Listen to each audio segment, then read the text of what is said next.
people have toward blacks. That's right. I call St. Louis up south. It's up south. What I was getting ready to tell you, my wife's mother was a school teacher.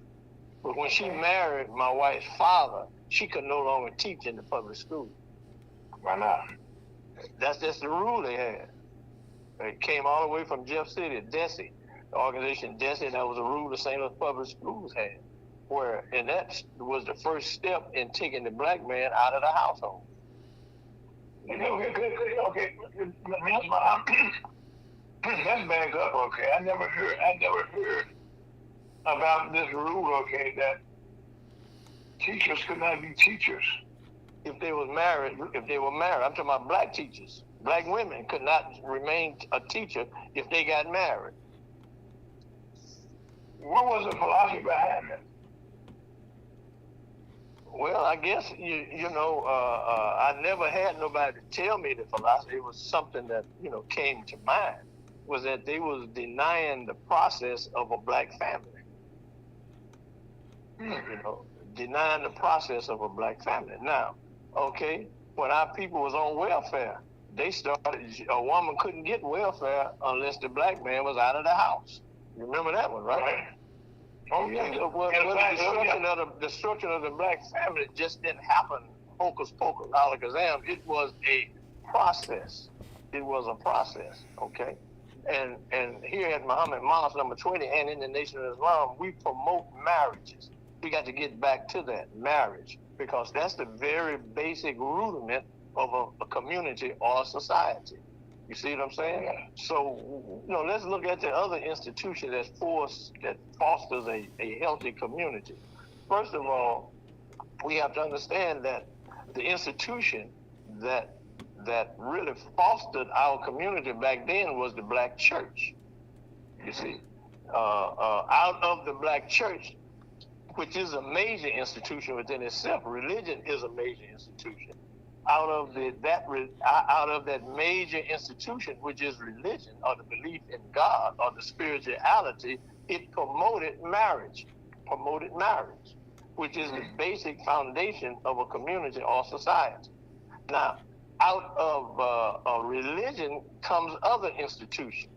If you don't believe it, just look at the Catholic community here in St. Louis. We got an example through the Catholic.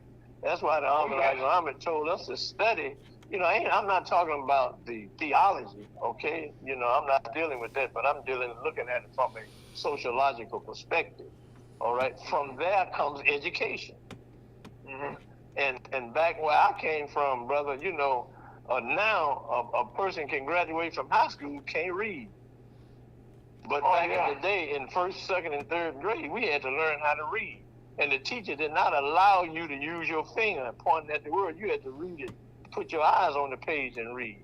You see what I'm saying? So now, oh man, we in bad shape, my brother. No. Mr. Muhammad, let me say this to you. I like you, okay, have experience where we took great pride in writing our names in culture, that they call it. And each person, when they assigned their name, it was like a dignity for yourself. And over the years, I never understood this. I guess like the black teachers, okay, while they took that out of the school, by teaching people how to read, how to write. They have taken cursive writing out of education now. Right. Yeah. And also, Doc, let me say, and also, the teachers would tell us, this is in Mississippi. He said, learn your lesson, boy, because that's something they cannot take away from you. The they was a coded word, and we knew who they was talking about when they said they. In other words, you have to be twice as smart. You remember those terms the old folks used to tell us? Oh, yes. Yeah. As a matter of fact, it was one of the things, okay, they taught us, when they called later on home economics, okay, if you was a young man, they taught you how to wash your clothes, how to be clean, how to iron your clothes, and also how to cook for yourself, and also how to sew. Yes, sir. I've been married 53 years, and I still wash my own clothes. Okay, so again, See, Aaron, yes, sir. I just want to make one comment. It's concerning welfare. Welfare was designed for the white farmers that didn't have a good crop that year, and they had to pay that money back. And then they started saying they're going to give the welfare to the black man, which when they did that, it became wickedness and messed up because it wasn't there to help us anyway. Absolutely. And also it done us damage because you know I never knew my parents to get no welfare, and my mother never worked.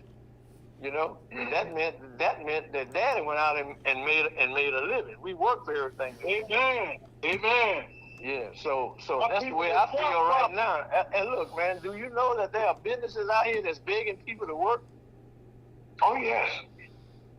And let me tell you, the pandemic didn't do us too much good either because now they still giving away food. And I was told, I just got back from the Detroit Child Saviors Day convention, and I was told by the brother who heads the Ministry of Agriculture that the food that they are giving us to give our people is not it has a bad nutritional value to it, and it's also is robbing us of all nutrients and health components. You know, so everything that you're getting for free, you know, there's nothing free in the universe. Amen. I tell people, somebody said something. I remember years ago when I was here, my neighborhood association in the third ward there. I always tell my members there, I'm present there, that when somebody says something's free, okay, be careful. Why is it free? Because at the end of the day, you're gonna pay something for it. That's right. Even if it's your own life, you know. I was about to say that it's your own life because it's one of those things that you know, it's something that we need to get on here and look at the also about. It kind of degrades who you are. You know, I learned in my life I was been very fortunate that I've been able to give to the community. and I found that you probably found it also, Ms. Muhammad, that people tend to dislike people who can help them and give something to them. Right? No one respects a beggar. No one respects a beggar. And the thing about it is that you know, and it also it takes away the work ethic from people. And I'm not saying that stop getting what you get, and I'm not advocating that. But what I am saying is that we could, if we came together as a people, we could block out all of that. You see what I'm saying? That means we don't have to go back to the teachings of the Honorable Elijah Muhammad. Let's go back to the earth. You know, we are promoting farming now. You know, did you know there are many black people that lived in Chicago, Detroit, and even including St. Louis? I lost my top lady in the mosque. They moved back to Mississippi on 40 acres of land. They're going to do a chicken farm. In other words, a chicken and egg farm. So people are advocating now. We're going back to the South. And I know how I feel, man. If you grew up on a farm like I did, you picked cotton as a young boy and all of that, you're going to have nothing to do with no farm. But that is the engine of our economic life. Farming is. That's how we eat. You know, just think about what we can do with chickens, man. Black folks love chicken. We love eggs. We got to produce that for ourselves because the eggs that we're eating now are sterile eggs. And those eggs can't produce no baby chicken. Think about it. So we're going to have to go back to farming, raising cattle, raising lamb, sheep, and all of that kind of stuff now. Because from the hide comes our clothing. You see? Yeah. You know, so that's the mindset that we are putting out there among our young people, and you'll be shocked and surprised how many of our people are farming now, even in. Oh no! I've been in Reverend Lyles, Elder Lyles there. couple of years ago when a person, a good friend of ours, became a mayor of in North County. Then we sit down with him, we call Rip, and ask him, how we could probably, start in North County with him being a mayor of taking that vacant land that they have up there and all over the place there, and start working through the National Chamber of Commerce to work there, okay, to start taking that land and farming that land. What mayor is this, Mr. Folk? Sure. Well, it's Mayor What? He's the ex-mayor of Bellefonte Neighbors. Oh, okay, yeah, I remember him. Yeah. Mayor Pearson became the mayor, and then now Reverend Diana Tapman is the mayor now over there. But there's plenty of land out there to be farmed, and also I have ran into the brother who heads the Department of what is it? Agriculture. Yeah, well, it's SD something like that. It's some acronyms I can't think of it now. But they're giving away grants for $5,000 grants if you qualify to farm. Mm-hmm. Yeah. Let me see. Because I got this brother's name. Well, see, one of the things, that I have found, and in fact, I am turned down grants. Me personally, okay. When I was a very young man, I was down in the Montgomery High Park. I was on the board there, and we had a radio station called KBYFM. Matter of fact, my office was right there at the Griot, which is where the Black History Museum is down in St. Louis. There was my office there, and so we got $168,000 to train and broadcast. Sure. And it was a very successful program that we had. But I found out that once we started doing what we were doing, that we were so progressed up to the point that we were ahead of the St. Louis City as a whole when we were teaching. We had 10 students, and all those students got jobs right away in radio. They wanted blacks in radio in those days. And then what year was this? 1977, 78, I want to say, in the late 70s. Because I went on the radio in 76. 96. It was right after the Million Man March. Oh, I know, but no, I was on the radio in 1976. I was the general manager of the station, the general manager in the whole country at that time. Wow. And so naturally, I ran into resistance. Matter of fact, Ms. Muhammad, in those days, they even had the FBI investigating our station, what I was doing, because we were broadcasting live on a remote, from Regal Sports every Wednesday night. And we did that because that building on St. Louis Avenue, they got steps on the third floor. People could get up there, so they didn't know accessible. The Regal Sports gave us a banquet room there every Wednesday, to broadcast, so people could come in and be on air. Sure. And people at Montgomery High Park thought that was, I don't know what they really thought, but like now, we're doing remotely. Everything we do now on radio, now pretty much remotely. But in those days, when we were doing, so I ended up canceling the contract that we got from Slate to train people.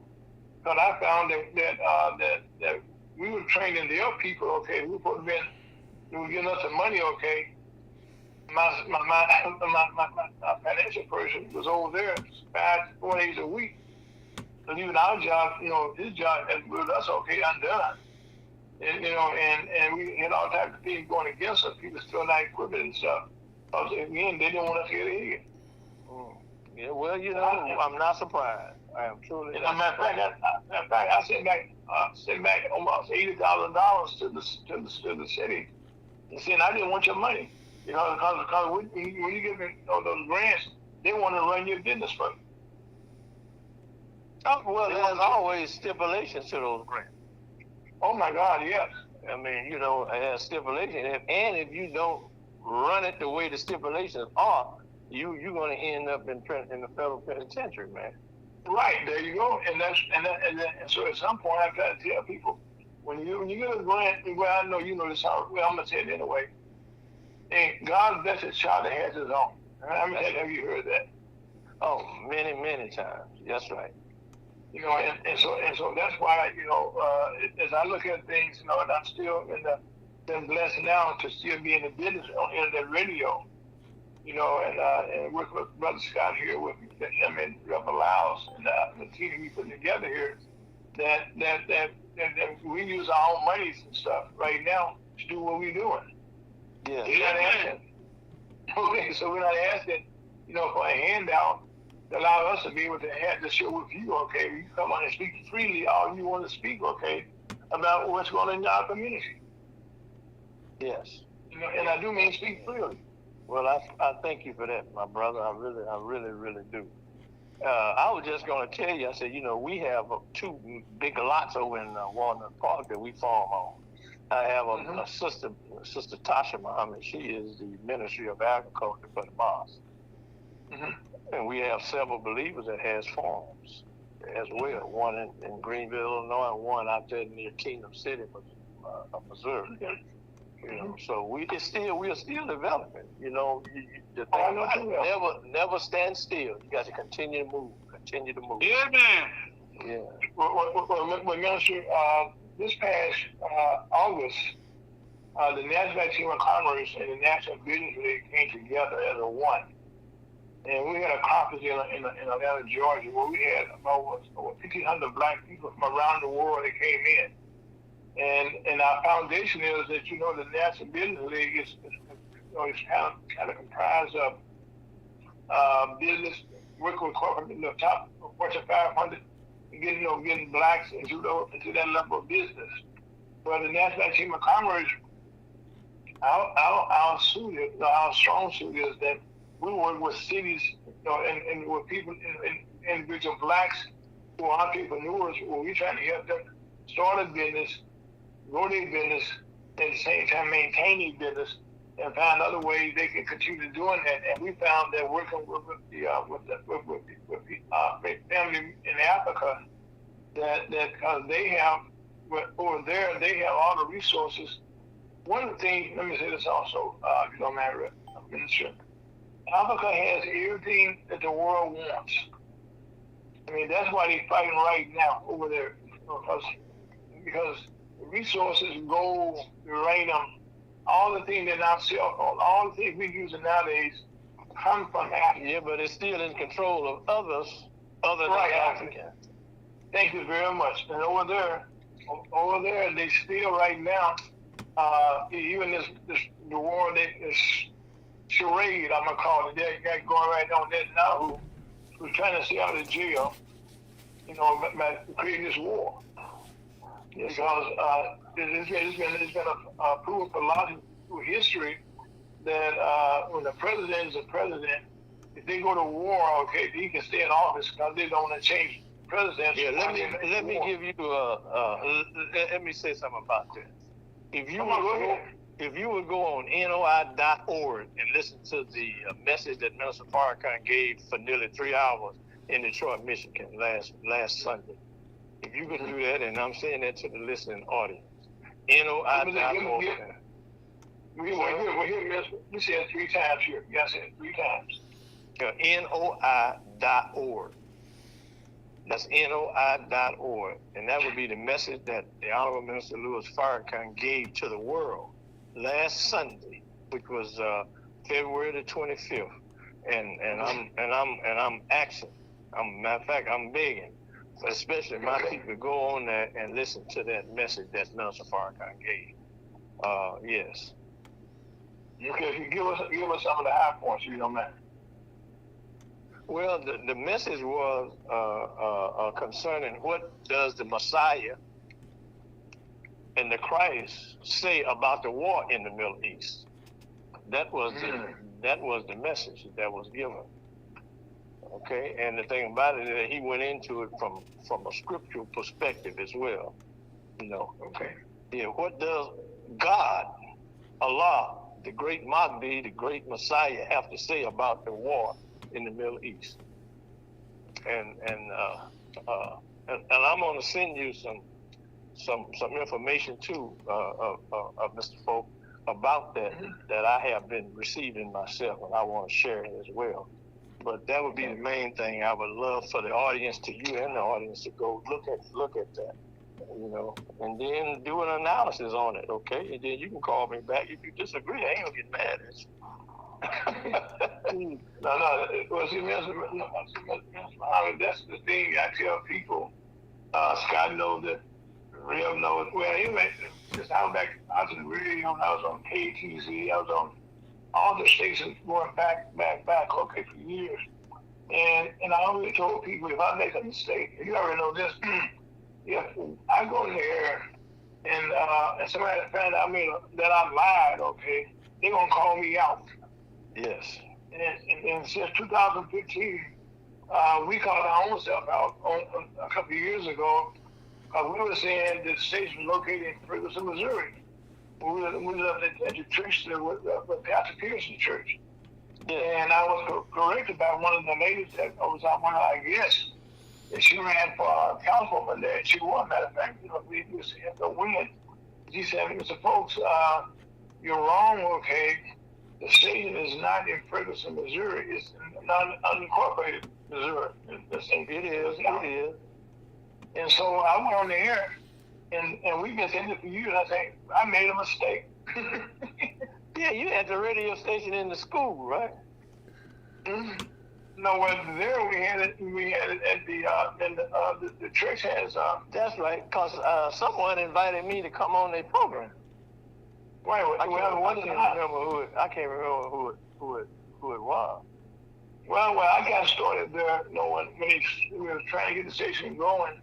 Was it Brother Bob Williams, a guy named Mark Case, and all of them came to me, and before they went on the air, and they were asking me, they needed somebody who was experienced in the radio, and I said, I've been on radio and for years, for years since 1976. That's how long I've been around the radio. I was a general manager in '76, before, and then when the FM was coming in. Sure. And so I was able to be on, on KTZ, and all the stations there, and as well. I was fortunate enough to create the station that St. Louis Public Government Channel, SCLTV. Matter of fact, I bought the first equipment for that. That was part of my job in those days, and as I built the kitchen for the city of St. Louis. And so they came to me and wanted me to give them some kind of legitimacy, because I had a radio background, and they gave me whatever time you wanted to come on there with the folks, you could pick. So I picked 1 to 3, because I knew on Sunday mornings I wasn't going to do it. My work had been on Sunday for years. I said, no, I want to be peaceful and be peaceful with God on Sunday, and not have studies to be on the air like we do now. Sure. And since 2015, I met Brother Scott, and matter of fact, it's funny, Brother Muhammad, that Reverend Lyle and I have been going to the same barbershop for years. Man, the shop I went to since I was 19 years old, and Reverend Lyle was there, and I started the show.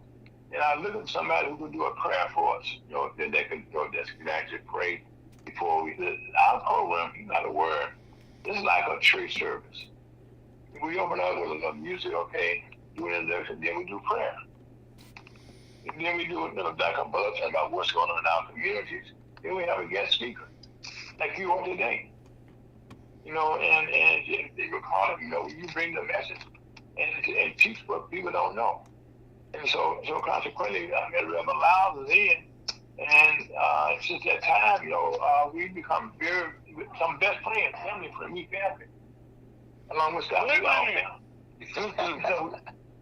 We raise men together, and we pray together, and we rely on each other for advice, as men would do. Yeah, man. And that's allows Sandy Man in the background. Yes, sir. And if I make a mistake, okay, he'll say, I'm not sure about this, and it's Scott the same way, okay, then we check each other. Yeah, I tell the believers here at the mosque, don't let me make a mistake. I said, tell me anyway. Even if I get mad, tell me anyway. I'm not gonna do nothing. but see, you want to know if you made a mistake, okay? That's right. But I don't want to tell somebody else a lie. That's right. That's right. And and the people that want to, they can go. Matter of fact, we Elder Lyles out to the house last Wednesday, and I asked him, Elder Lyles, people anyway listen to us right now can do this. I said, why don't you put in Elder Lyles podcast? And he put it in his Google on his phone, right? And Lunt with the Missouri Timberwolves popped up. Okay, he was amazed that his name, his hat, and all our shows that you can go look at now were, you can see there, anywhere in the world. And we can't go out and tell a lie to nobody. They can go back to pay the tape back, okay? On that day, you told a lie. Not on today's program today. No, anybody can get a copy of this program anywhere in the world. And I hope you will share with your members of the mosque. That we're doing this, and we've been fortunate enough that we can take it to people. And mention Brother Scott. We on Facebook, Twitch, YouTube, Instagram, and also all our programs can be picked up on Spotify, with it, Apple, all right, Scott, Odyssey, wherever you can get your podcasts. Yes. I share it to RSS.com. I need to ask you a question, Mr. Folk. Go ahead. Okay, do you have a listing, since it's the of black businesses in the area? No. At this point, not yet. And I'll tell you why. When I started the chamber back in 2015, right after I broke my neck, what I did, I told them when I started the chamber, I want to be all across the state of Missouri, not just in St. Louis. Well, since that time, we involved in this Black America in Kansas City some years ago. And we did a lot of stuff up there in Kansas City to get our name chamber known there. But it was new to me, okay? But I knew St. Louis, as you already know. Could you hold just 1 second, please? Sure, go ahead.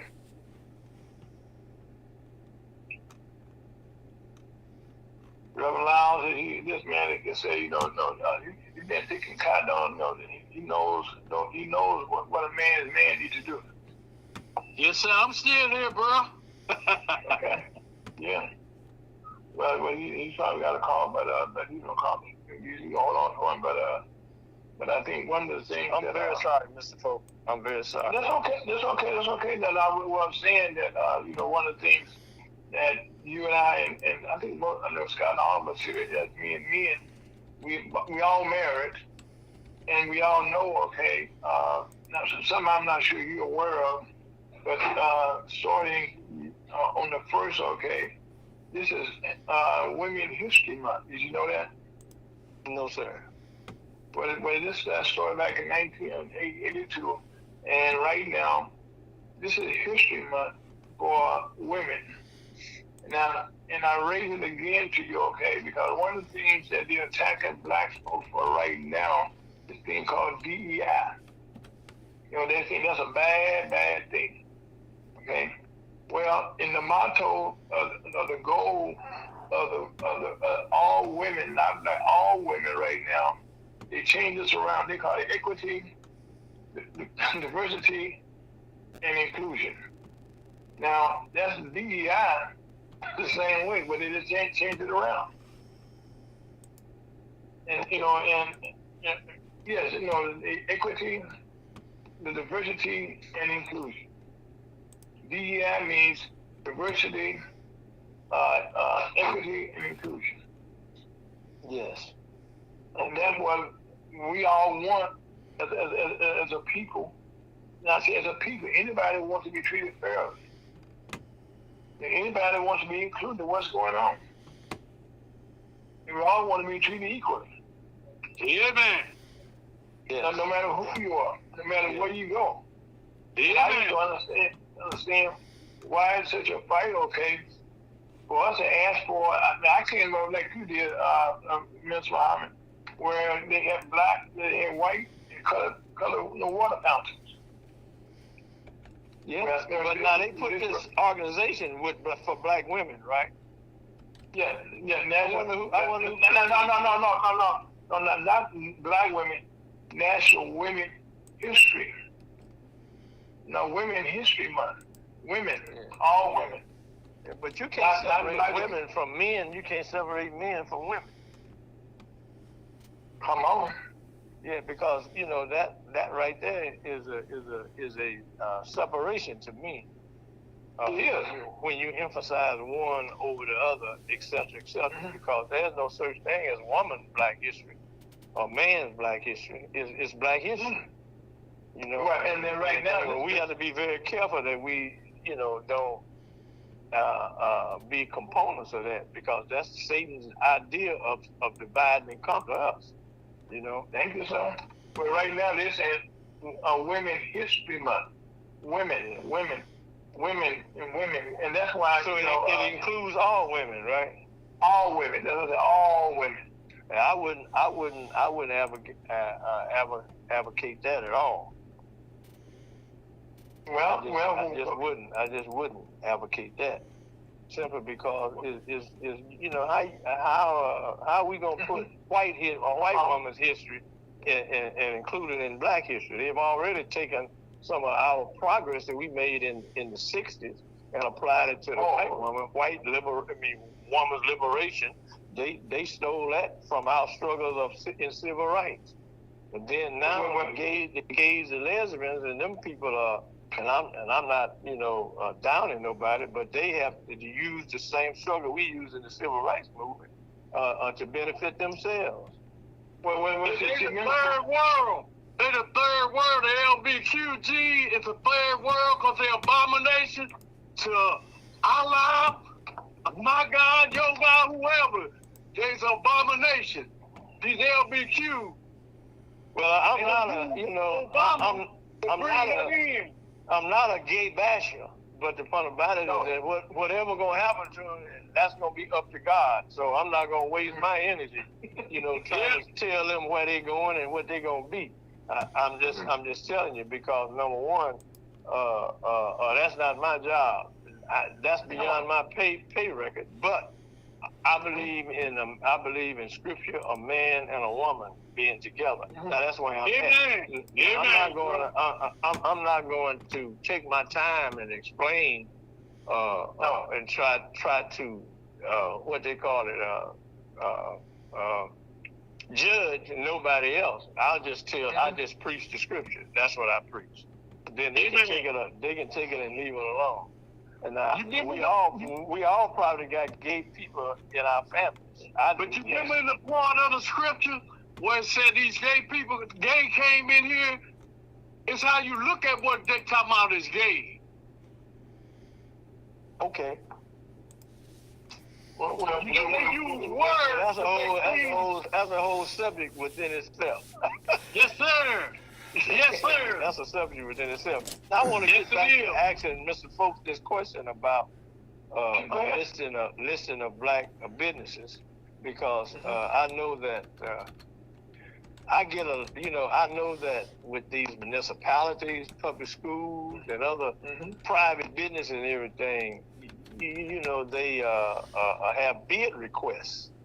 And I know that hardly ever black companies and black construction companies at all business levels, they bid, that bid is out there. And we don't benefit from that. That means, RFBs, RFPs, RFQs, IFBs, which is the same as RFB for bid. You know what I'm saying? And sometimes I know people that got businesses, but they never go on these websites and bid on these contracts. Well, Ms. Muhammad, I think one of the things that you said early on, and I said also to you, that there are stipulations that they have when you go for a bid.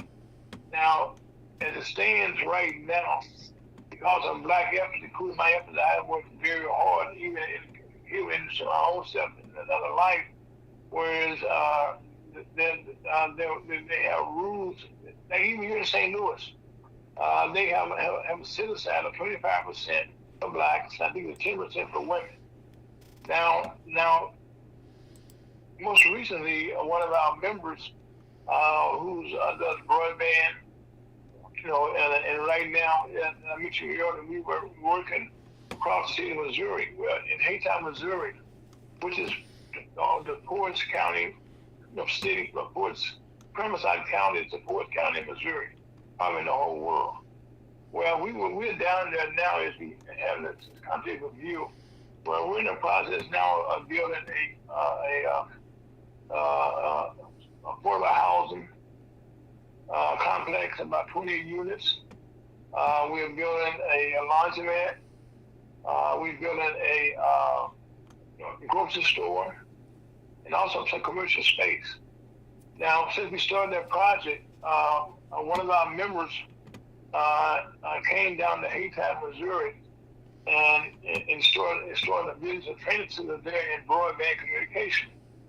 Well, also, while there, we're in the process now of putting up some cell phone towers, but then they have communications there. And we're doing this in the Forest County in Missouri. And I will say, that's in the Boot Hill. That's in the Boot Hill area. It's in the Boot Hill. It's in the Boot Hill. Well, I call the Boot Hill the Delta part of Missouri. That's where the worst part of slavery took place. Thank you very much, sir. Now, also, most recently, it's the Delta part of Missouri. Yeah, it is. It right there. No, it is. I mean, that's a fact. And also, we recently started working now on putting the chamber in Poplar Bluff, Missouri, which is not too far from Haytown. And so what we're doing, our goal is not just build here in St. Louis. Now, having said that, what I just said to you, we're now focusing on St. Louis now. And I will tell you this: in St. Louis, unfortunately, in the black community, we have very few leaders that have been in power for any length of time. Because our leadership in St. Louis, Missouri right now is scattered like crazy. And that's why I say that I can speak so highly of you, okay, that you have been a man of respect in your community and in your mosque and things that you have done. You've been consistent the whole time. See, consistency is one of the things that dictates success or no success or who you are. You consistently do the same thing and add on to that. Well, I am an advocate of local taxpayers' money because we are taxpayers. We are taxpayers. And let me just say, with the city of St. Louis, black folk pay taxes. We help fund the budget. And what I am saying is that black contractors need to go on the website and start bidding on some of these jobs, because it's taxpayers that's funding it. That we are funding that, and also it is the taxpayers' money. Now this ain't got nothing to do with them putting stipulations, except if you bid, you got to do the work. All right. Now, as far as you are right. They destroyed the strong politicians that we had when they came up with term limits. All right. Oh my God. That means that a person just I was talking to a state rep. This is his last term. He said, "I'm just not finding out what to do and how to be a state rep," because then he out of there after 2 terms. After 4 terms. So that means then another type of education system has to take place to teach our people how to go after this. The money's out there. Why should white folks get all the money from the taxpayers when it comes to these jobs and things like that? Even coming down to grass cutting, that is on the website for a bid. On the state website too, when it comes to cutting grass along the highway. But we don't know that we need to go on these websites and bid for it. And that means that means a lot of these people became millionaires by using public money. You see, Yes. Like you take these major construction companies, Alberici and Barron, all these, they started out dealing with public money.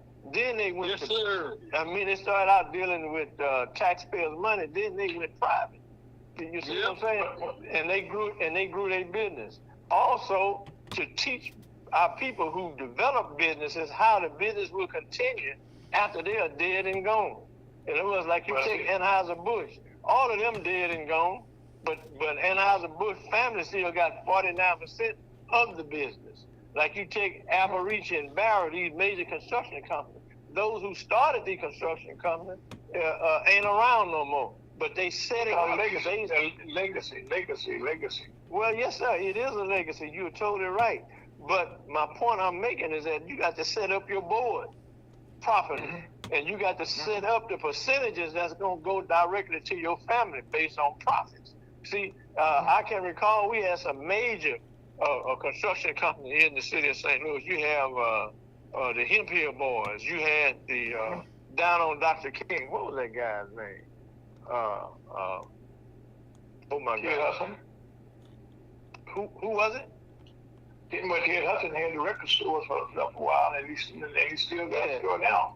Yeah, that's the point I'm making. But see, usually when the owner leaves, the business leaves. Yeah, so that's the point I'm making. So there still has to be an educational component from a business perspective to what we do and how it gets done. Okay. Well, okay, brother, let me say, as a former organizer for the IBEW, I used to go out to the facility in Wilson out there at the Med Center, and I would talk to recruiting the young blacks and the older blacks there to get them to become electricians. And what I was saying to them that I know in the past they said, well, they don't want us. I said, well, no, that is probably all true. They would keep them blacks out of the trades, but now all the trades need who they can get now to do the work. Like you just said, there are good jobs out here right now, and you can be trained for those jobs. And what I'm advocating here with Mexican Commerce is we want people to get trained as you're an electrician. Especially since I know about being an electrician, though everybody needs to have electricity support in their lives. But right now, one of our members just became a certified member of the IBEW, where now, the union works for him, and because we need to stop becoming just worker bees, and so we take the training that he has, and now he started his own company. Yes. And then when he started his own company, the union, at that point was still working for him. And so that's what he'll get workers from the union. That's what you're saying. Right. Yes, he'll get workers. He'll get workers from the union, but now you got to watch them old boys. You got a black-owned company.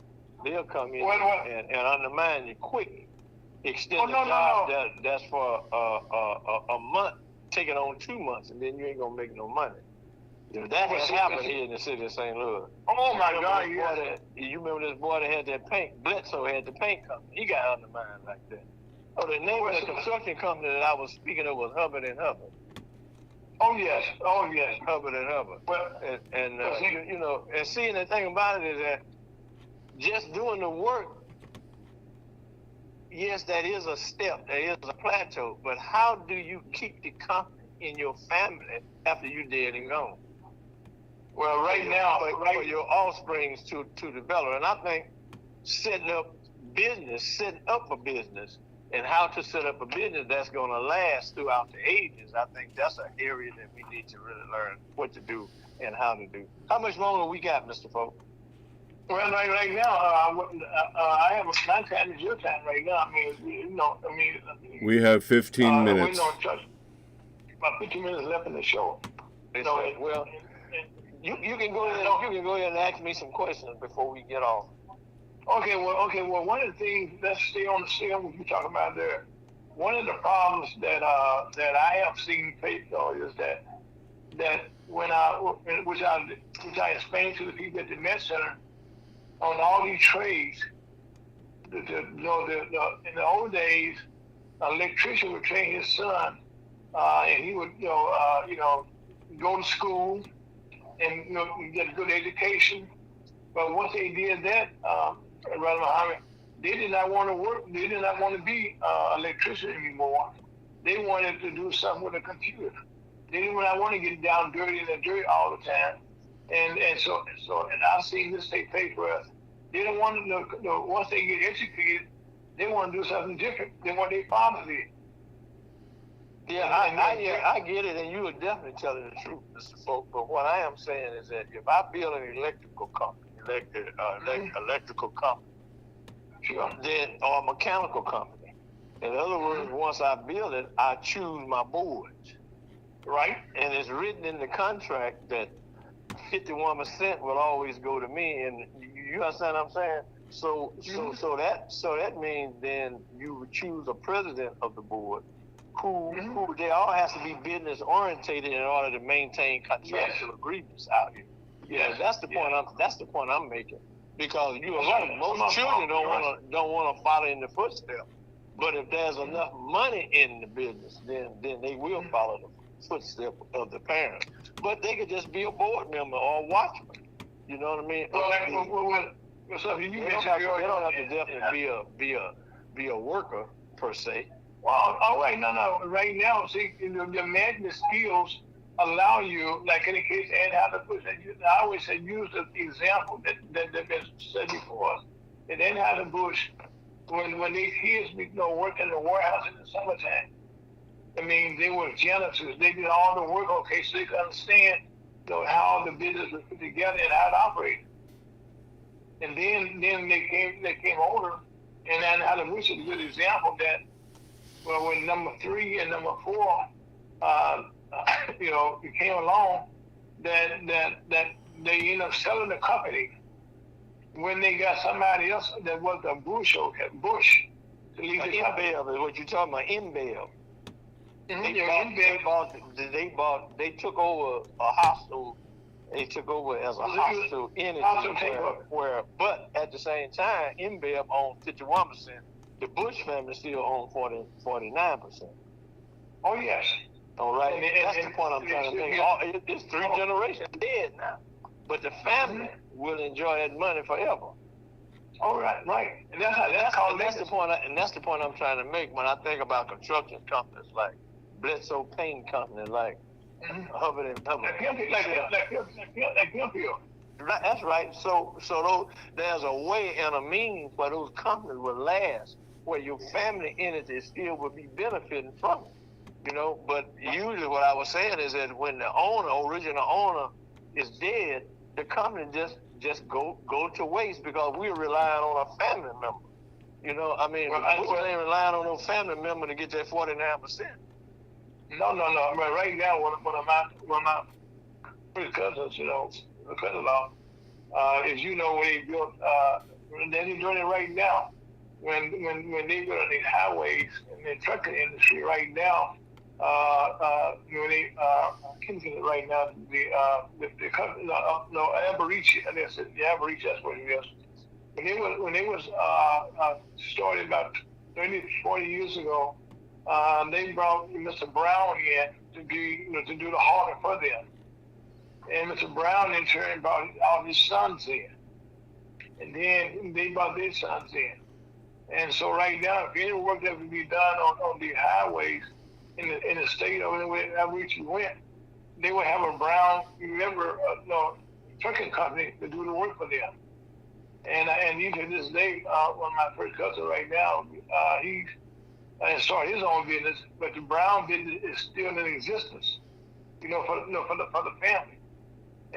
But they were smart enough to understand that like in the case of Brian, who's very close to me, what he does, he bought his own trucks, and he got his own drivers, and he took the same pattern, that he watched his grandfather put together.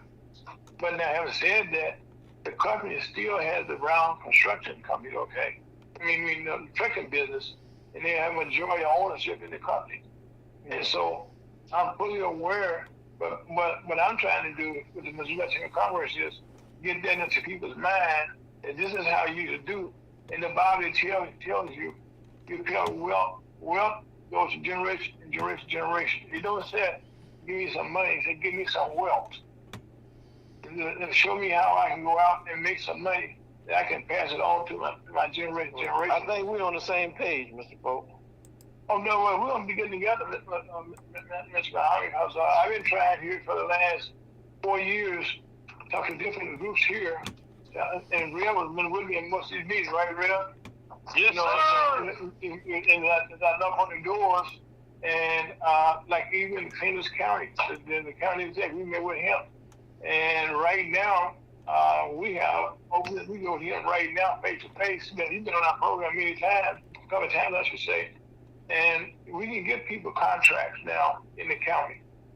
But the problem is, I can't find the companies to go do the work. That's the point I was making.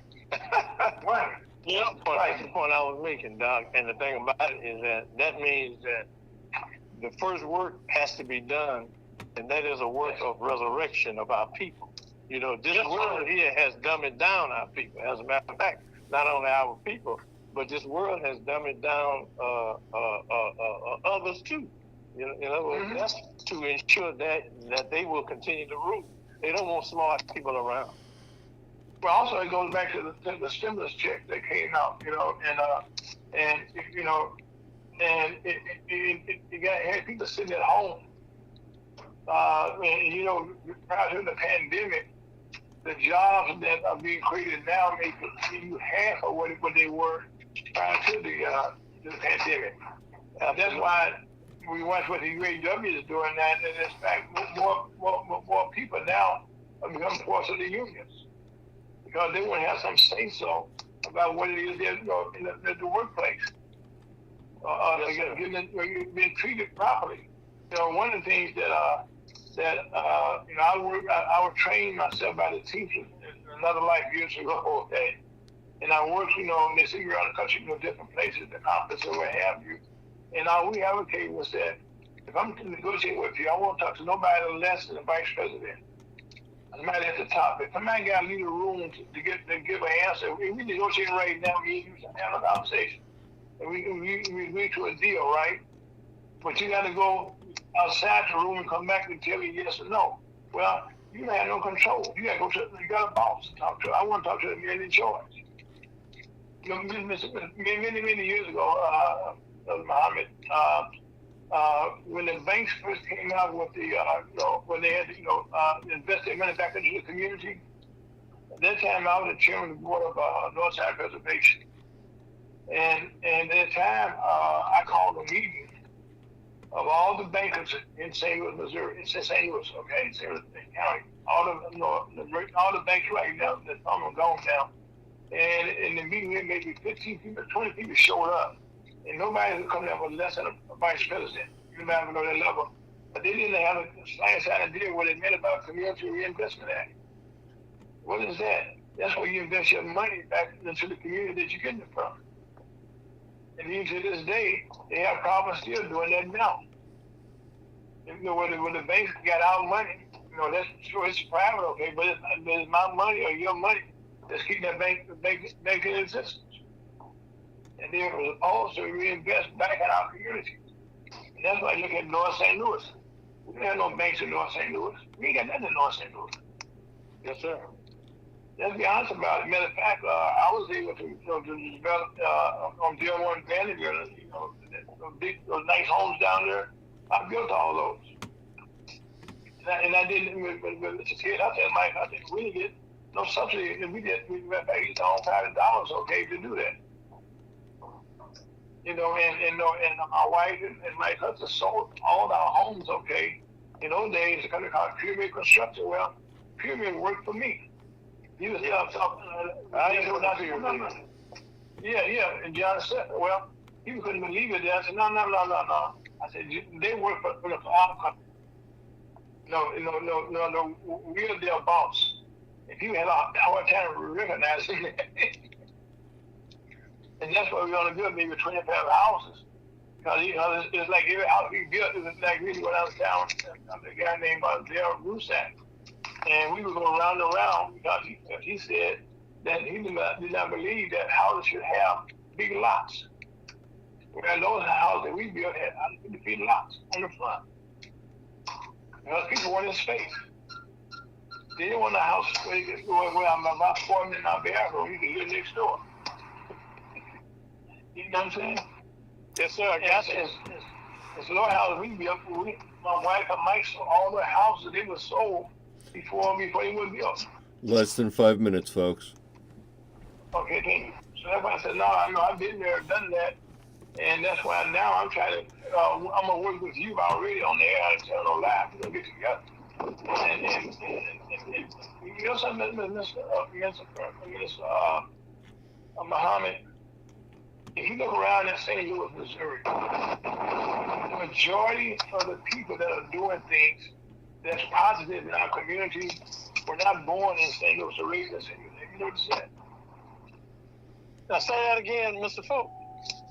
The majority of the people, okay, like yourself and myself, who are doing things in our community, they were not born in, they were born outside of St. Louis, Missouri. They moved here. Yes, sir. That's true. Because one of the things that, the philosophy that was driven into them about what you can now, there's a book I learned to read. You need to learn in Mississippi also. It was a book called, it said it couldn't be done. And people out here what you can do. But you can't listen when they say you can't do. You just don't do it. That's right.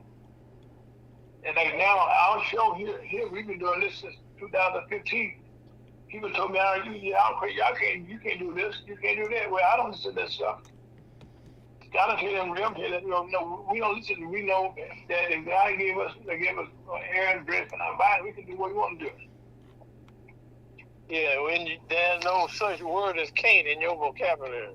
No, it's not. Yeah, I got you. And that's why Christ has strengthened me. There you go. Nothing is impossible. Nothing is impossible. In His name. In His name. Yeah, nothing is impossible. And but anyway, I'm gonna have to take leave of you, Mr. Folk. But no. I really, really appreciate you having me on today, and I really enjoyed myself. And you, well, it's not the first time. Thank you. It's not the first time. Yes, sir. It's not the first time. You will be back, okay? That you and I will be working together. Yes, sir. Just let me know, okay? Well, we're gonna make a change in our community. Like need to be. That's why now I'm coming to St. Louis now with the change. We're gonna work with you and your organization, okay, to make a change. Yes, sir. So let's get together sometime soon. Face to face, over some coffee or something like that, and let's hash it out, okay? Yeah, deal, sir. All right, then. Thank you very much. Thank you. Yes, sir. Thank you. And stay blessed. Life is the Creator continue to bless you. Amen. Thank you. Yes, sir. Thank you. Yes, sir. Thank you. Okay, audience, we're right now 2 minutes to go, and I want to thank the Honorable Minister Donna Muhammad for taking the time today, and we cover a lot of things that in our community that we will be working with him, and understanding that there's work to be done in our community. There's jobs out here, and there's jobs that pay good money. And it's a thing that the companies need somebody now. That's why you go to restaurants. Sometimes, you got to go through the drive-through because the inside are closed up. But they can't find no workers. But guess what? We're going to have to change that. And we focus on St. Louis. Right now, I'll be going down to Poplar Bluff sometime soon. There's a chamber down there. They Poplar Bluff. And we're doing this all over St. Louis here. And that's why I said St. Louis. Well, we're prepared to go and fight with the powers that be about trying to knock this crime down. Because right now you got to be a safe place for you and your children to go out, feel comfortable where you go. Right, Scott?